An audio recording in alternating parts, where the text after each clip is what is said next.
कल आसिफ अली जरदारी साहब सदर बन जाएंगे, नंबर्स उनके पास पूरे हैं, और जो खवातीन की नशिस्तें हैं, अभी तो कुछ कोर्ट ऑर्डर्स हैं, अगर मिल जाती है हुकूमत को तो इसका मतलब एक मजबूत हुकूमत बन जाएगी विद 2/3 मेजॉरिटी। सदर होंगे आसिफ जरदारी साहब, और अब जो बातचीत भी हो रही है ऐसा लग रहा है पीपल्स पार्टी तो बिल्कुल बैक कर रही है शहबाज शरीफ साहब को। देखिए जरदारी साहब बिल्कुल president bye and large by far वोटों से बनेंगे, और ये तो मैंने तो आपको 6 महीने पहले बता दिया था। आपने ये भी कहा था कि एमक्यूएम पाकिस्तान भी उनको वोट देगी, उस पर मैं बाद में आता हूँ वो कैसे हुआ, लेकिन जी। वो तो मैंने आपको पहले ही कहा था कि वो देंगे, भरपूर अंदाज से देंगे और ज़्यादा एनर्जी के साथ देंगे। जहाँ तक आप मजबूत हुकूमत की बात कर रहे हैं तो मजबूत पीपल्स पार्टी है कॉन्स्टिट्यूशनल पोजीशंस के ऊपर, बिल्कुल ठीक है। आइंस्टाइन उन्होंने कह दिया है, तो आप इन बिटवीन द लाइन समझ सकेंगे जरदारी साहब ने बारीकी से उनका काम उतार दिया है। ये बात कह के उसके अंदर समराइज करें तो आपको सब कुछ उसके अंदर मिल जाएगा। किस तरह, थोड़ी वजाहत करें इसकी आइंस्टाइन मतलब इस फैमिली ने और आइंस्टाइन ने उसने तो साइंटिस्ट किया था, इन्होंने अंधेरों में पाकिस्तान को धकेला और मजीद धकेलने जा रहे हैं। और आपको पता है कि सूबा पंजाब स्टार प्लस का एक सूबा बन चुका है और बुज़ा 2 के हवाले है। सो हम वो सब चीज़ें देख रहे हैं, तो उनको अगर आप रीड करें तो हुकूमत तो नहीं चलती, और ये निज़ाम भी नहीं चलता है इन एक्सपायर्ड लोगों से जिन्होंने 16 महीने भट्टा बिठाया है। 11 रुपये पेट्रोल बढ़ चुका है, डॉलर बढ़ना शुरू हो गया है, और इसका फर्स्ट टेस्ट जो है वो आपको मेजरिंग यार्ड आपके पास सिर्फ रमज़ान है। आज हम शो करें, आप डेट ले लें, दिन तय कर लें अपने शो के ऊपर, आज की कीमतें मंगा लें, अगले 10 दिन बाद अगर आप मुझे बुला लेंगे तो मैं आपको बता दूंगा सिर्फ 10 दिन में कीमतें डबल हो जाएंगी। तो मुल्क का तो भट्टा बैठने जा रहा है। जिन्होंने जमहूरियत का नारा लगाया था, जो उसके चौकीदार थे, जो उसके वफादार थे, जो उसके पहरेदार थे, उनसे अब जाके पूछेंगे भाई जमहूरियत ने दे दिया है, केयर टेकर में अनरेस्ट तो नहीं था पाकिस्तान के अंदर, डॉलर कटेल किया हुआ था चीफ ने, स्मगलिंग रोकी हुई थी, आम चीज़ें जो थी वो बर्दाश्त में थी, लोग 24% इंटरेस्ट के ऊपर भी बिजनेस करने को तैयार हो रहे थे।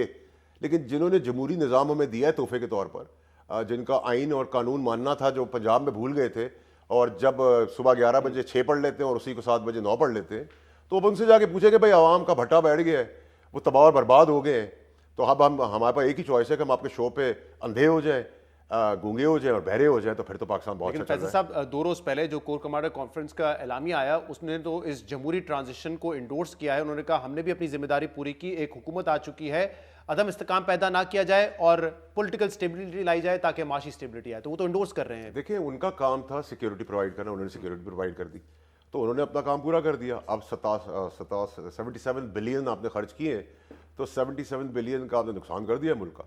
और मजीद जो फर्स्ट 7 डेज या 5 डेज के अंदर जो आशाइये दे रहे हैं एक दूसरे को, उसमें आपने देख लिया कि बाकियों का तो रोटी जो चना मिल रहा था अगर ये पार्टी हुकूमत में ना होती तो दूसरी तरफ तहरीक इंसाफ कह रही है कि मैंडेट तो हम जीते थे, 180 सीटें तो हमारी थी, तो फिर क्या आप समझते हैं कि अवाम ने उनको मैंडेट दिया, उनकी हुकूमत होनी चाहिए थी तो बेहतरी आती, क्या होता फिर? देखिए वो तो चांद पे हुकूमत बना सकते हैं, और वो फॉर्म 45 और 47 के अंदर चने ही खा सकते हैं और चने ही खाएंगे, 2-4 को शायद मिल जाए।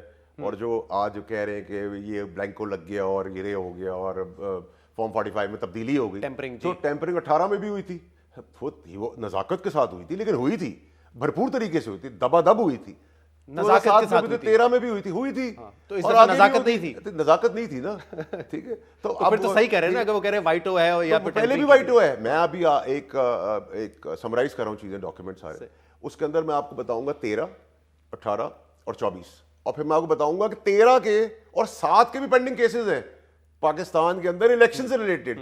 तो इस मुल्क में मुर्दे का वोट डलता है। अब उस मुल्क के अंदर फॉर्म 47, फॉर्म 45, कॉन्स्टिट्यूशन, आइन, कानून, किसकी बातें कर रहे हैं? कहाँ है इस मुल्क के अंदर? है ही नहीं।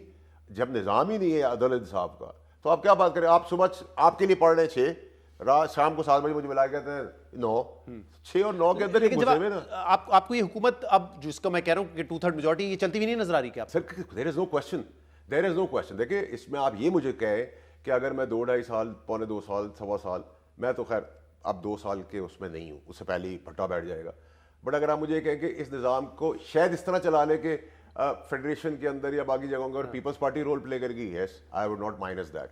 मुझे बिल्कुल अब नजर आ रहा है 3 दिन मतलब आपको असेंबली चलती हुई नजर आ रही है, इन हाउस चेंज नजर आ रहा है।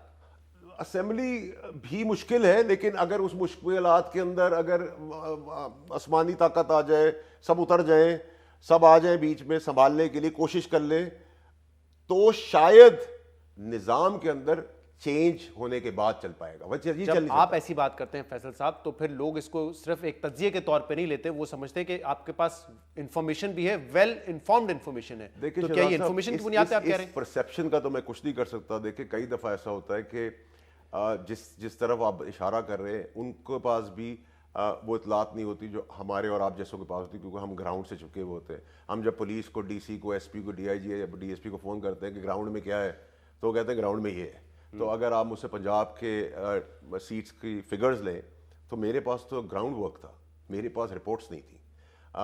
मैंने तो जो बात की वो ग्राउंड वर्क के ऊपर की। सही। मैंने जो तज्जिया आपको किया था 6 महीने पहले जरदारी साहब का, मैं पॉलिटिकल एनालिसिस कर रहा था। मैंने भी सिस्टम को बहुत करीब से देखा हुआ है, मैं भी रहा हूँ, सेनेटर भी रहा हूँ, फेडरल मिनिस्टर भी रहा हूँ, और हर चीज़ ही देखी है, सिस्टम को बहुत करीब से जानता हूँ, और अब सिस्टम के अंदर सिस्टम को खेलना भी सीख गया हूँ। ठीक है, तो ये बताइए ये क्या सिस्टम ने एक पलटी खाई है? क्योंकि एमक्यूएम पाकिस्तान तो कह रही थी कि पीपल्स पार्टी बैठ के कह रही है नून लीग को कि हमारा 100% वोट जो है, मैंडेट हमारा जाली है, वो कहते सदर को हम नहीं देंगे वोट। ये तब्दीली कैसे आ गई एमक्यूएम पाकिस्तान की थिंकिंग में? देखिए ये तब्दीली ऐसी थी जितने आप शहजाद साहब हैं और मैं फैसल हूँ।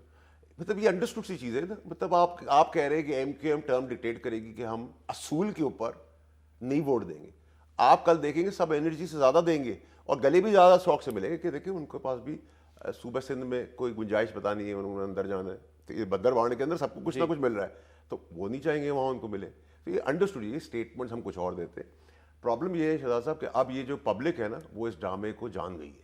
हम जिसको गाली देते हैं उसका बैठ के खाना खा रहे होते हैं, हम एक दूसरे की तारीफ कर रहे होते हैं, एक दूसरे के साथ बंदर बांट कर रहे होते हैं। प्रॉब्लम ये है कि आप मुझे सारी PDM 2 बना दें, PDM 3 बना दें, सब कुछ कर दें, इमरान खान साहब को भी ले आए गवर्नमेंट के अंदर, दोस्त बना दें।